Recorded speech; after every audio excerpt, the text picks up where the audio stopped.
the galaxy had grown complacent.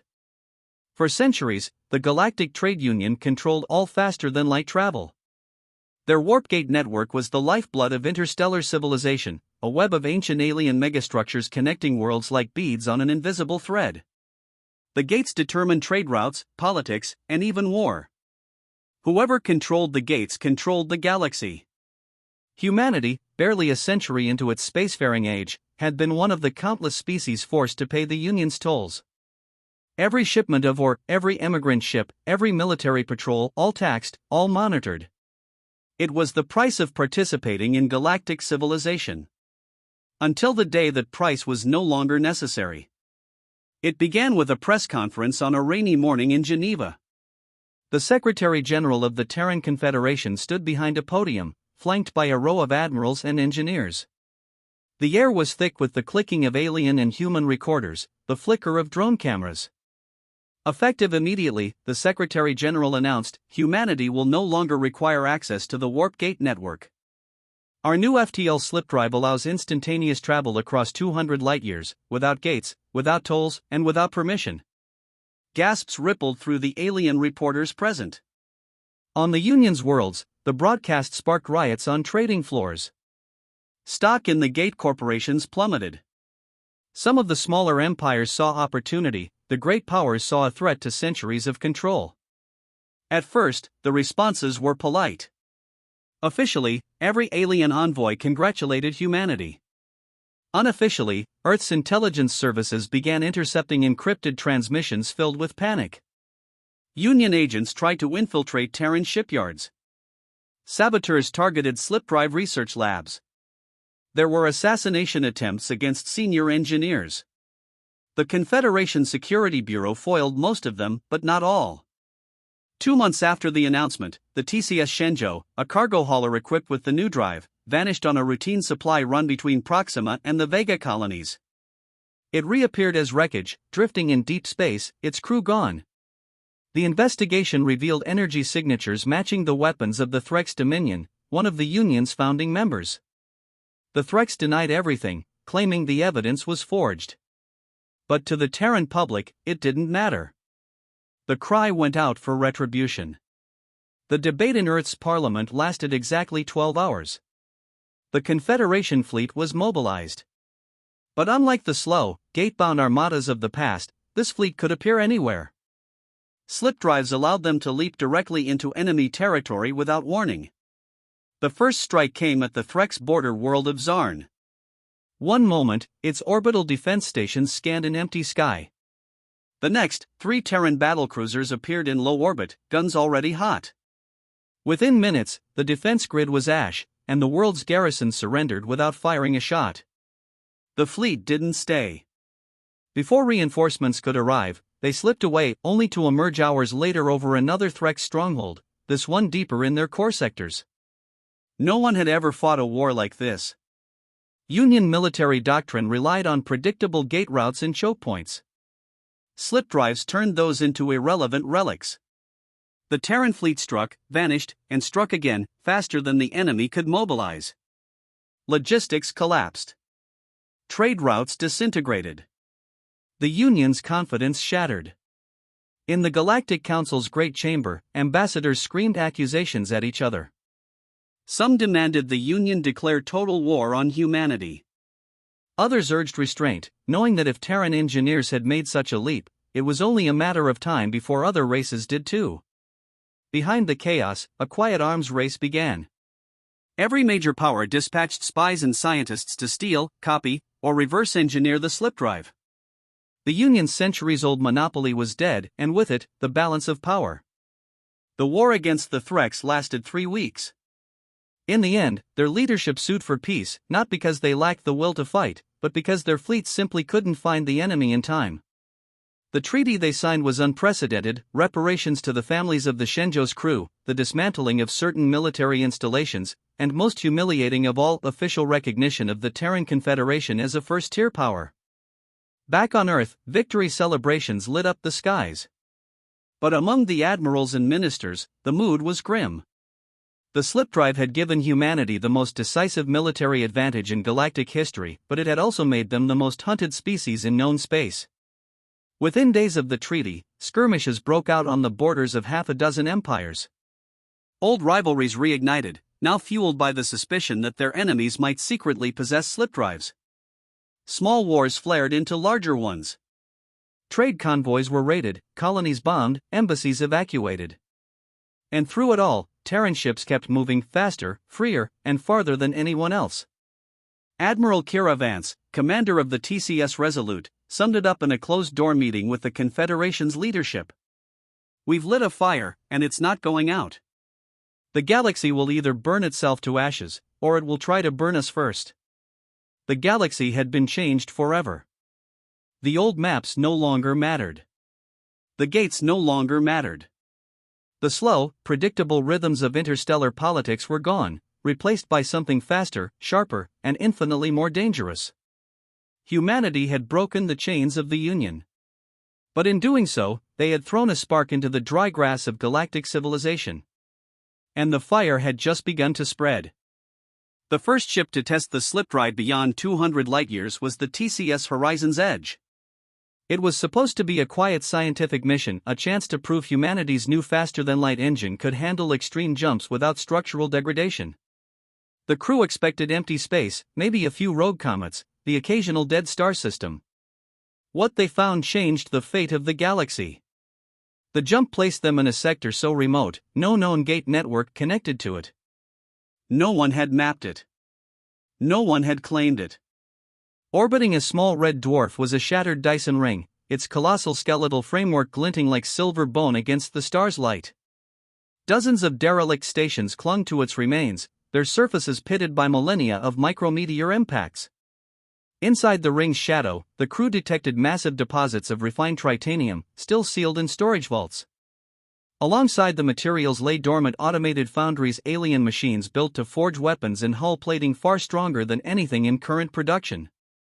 Captain Arlen Maze's log, recorded minutes after docking. These facilities, they weren't abandoned. They were hidden. Someone didn't want them found. And now they belong to us. When the Horizon's Edge returned to Earth, the news didn't stay secret for long. The discovery spread like radiation through the galactic rumor networks. Empires, warlords, and megacorporations all heard the same thing: humanity had access to a cache of ancient weapons and enough high-grade metal to build a fleet that could dominate every known sector. The first envoys were polite. The Sirith League offered an alliance in exchange for shared access. The Korthan Imperium sent a delegation promising military protection for joint stewardship. Earth's parliament, cautious but proud, declined both. The site would be developed under Terran Confederation authority alone. That's when the threats began. The Vex Syndicate issued a warning: if humanity will not share, it will be made to share. The Trellan Council called for sanctions. An intelligence report showed at least 6 separate infiltration attempts into Terran-controlled space, all aiming for the coordinates of the Dyson Ring. The Confederation responded with speed only the slip drive could offer. Warships leapt directly to the hidden system, bypassing all known trade lanes. A permanent garrison was established. Automated defense satellites, reverse-engineered from the Ring's own designs, formed a protective perimeter. For a time, it worked. No one dared challenge the Terran fleet head-on. But the Ring's discovery had done more than enrich Earth, it had broken the galaxy's fragile equilibrium. The Union of Stellar Nations, already reeling from humanity's FTL breakthrough, began to fracture. Member states accused each other of secretly negotiating with the Terrans. Skirmishes broke out along disputed borders. Pirates and mercenary fleets flocked to fringe sectors, raiding supply convoys and blockading key trade hubs. The galaxy was becoming unrecognizable. The breaking point came when an alliance of 5 major powers issued an ultimatum to Earth. Dismantle the slip drive program. Cede control of the Dyson Ring. Submit to Union inspection or face war. The ultimatum was delivered in the Galactic Council's chamber, a grand hall orbiting a neutral star. The Terran ambassador, Admiral Kira Vance, stood before the assembly. Every holocamera was locked on her, every alien delegate waiting for the human to bend. She didn't. You speak as if your threats frighten us. But understand this: humanity will not be bound by your monopolies, your fear, or your chains. We will keep the slip drive. We will keep the ring. And if you think to take them from us, she paused, letting the silence fill with tension. Then pray your fleets are faster than ours. The council dissolved into shouting. The war had already begun. It was called the FTL War, though most of the galaxy only saw its consequences, not the fighting itself. Humanity's strategy was simple: never let the enemy dictate the battlefield. Slipdrive-enabled fleets struck shipyards, depots, and fuel reserves deep inside enemy space, then vanished before retaliation could form. Entire planetary campaigns lasted mere hours. The enemy powers had the advantage of numbers, but they couldn't bring them to bear. For every Terran ship destroyed, 5 more would appear somewhere else entirely. Supply lines collapsed. Morale crumbled. The Battle of Ortis Prime became legendary. A human task force of only 7 ships annihilated a defending fleet of 40 vessels by warping in at point-blank range, unleashing coordinated fire, and disappearing before the survivors could even return a volley. But war has a cost. Even with the slip drive, Earth's fleets were stretched thin. Defending the Dyson Ring became harder as enemies learned to predict possible arrival vectors. Sleeper agents infiltrated colonial administrations, sabotaging shipyards from within. Some Terran worlds suffered devastating counter-raids. The human public, proud but weary, began to ask if the ring was worth the price in blood. The answer came during the Vec Offensive. A massive coalition fleet, over 200 warships, bypassed Terran patrol sectors and struck directly at the hidden Dyson system. It was the largest armada assembled in a century. If it succeeded, humanity's greatest prize would be lost, and the slipdrive advantage with it. For 3 days, the battle raged in the shadow of the broken ring. Terran forces fought with desperation, hurling every ship they had into the defense. The turning point came when a squadron of newly built Aegis-class battleships, forged entirely from the ring's ancient tritanium, leapt into the fight. Their hulls absorbed punishing fire, their guns tore through enemy capital ships like paper. By the time the last coalition vessel was destroyed or retreating, the Dyson system was secure at the cost of nearly half the Terran fleet. The war ended not with a treaty, but with exhaustion. One by one, the coalition powers withdrew, unable to sustain the fight against an enemy that could be anywhere. The galaxy's map didn't change much, but its politics did. Every faction now raced to develop their own slipdrives, and the Dyson Ring became a symbol of humanity's audacity. The final entry in Admiral Vance's war diary read: "We won this round." But the ring was never the true cause of the war. It was the idea that one species could move faster than all the rest. That idea is out there now, and it will never go away. The galaxy is a powder keg. We've only just struck the match. And somewhere, in the uncharted dark, other rings waited to be found. For the first 6 months after the slipdrive was unveiled, the Terran Confederation didn't reveal its full potential. The public knew the basics: ships could jump hundreds of light-years instantly, bypassing the ancient warpgate network entirely, but what no one outside the Confederation's highest command realized was that humanity had built black fleets. These were warships with no registry, no broadcast transponders, and hulls coated in light-bending metamaterials. They could slip into alien space, conduct reconnaissance, plant sensor buoys, even extract operatives, and no one would know they'd ever been there. The goal was to gather intelligence before humanity's rivals understood just how dangerous the slipdrive really was. But secrets have a way of unraveling. The mission that changed everything began in the outer reaches of Drashan Syndicate space. A Black Fleet cruiser, the TCS Nightfall, had orders to locate a missing Terran science team believed captured by Drashan pirates. The operation was simple on paper: jump in, disable the station holding the prisoners, retrieve them, and vanish. But as the Nightfall's Marines stormed the outpost, one of the pirates managed to trigger a wideband distress signal. The message was intercepted by a dozen nearby factions, and with it came something humanity had fought to keep hidden: a high-resolution sensor log of a slipdrive activation. It was undeniable proof. Humanity could appear anywhere, anytime. The political shockwave was instantaneous. The Union of Stellar Nations, still fractured from the FTL War, erupted into panic. Dozens of alien governments assumed their enemies had already acquired the slip drive. Some began massing fleets. Others launched preemptive strikes, hoping to destroy rivals before they could gain such mobility. Old grudges flared to life like dormant volcanoes. The Heron theocracy reignited its centuries-old holy war against the Trellin Council. The Vex Syndicate shattered into rival clans, each raiding its neighbors for resources to fund slip drive research. In the chaos, rogue human captains saw opportunity. Not every ship in the Terran fleet was loyal to Earth's ideals. Some captains had grown rich during the FTL war through smuggling, privateering, and outright piracy. Now, with the galaxy teetering on the brink, they realized there was one commodity more valuable than any other: the slip drive itself. Small engineering teams, bribed or coerced, began modifying drives for alien buyers. Entire human-built ships were sold to the highest bidder, quietly stripped of insignia, repainted, and handed over in secret shipyard deals.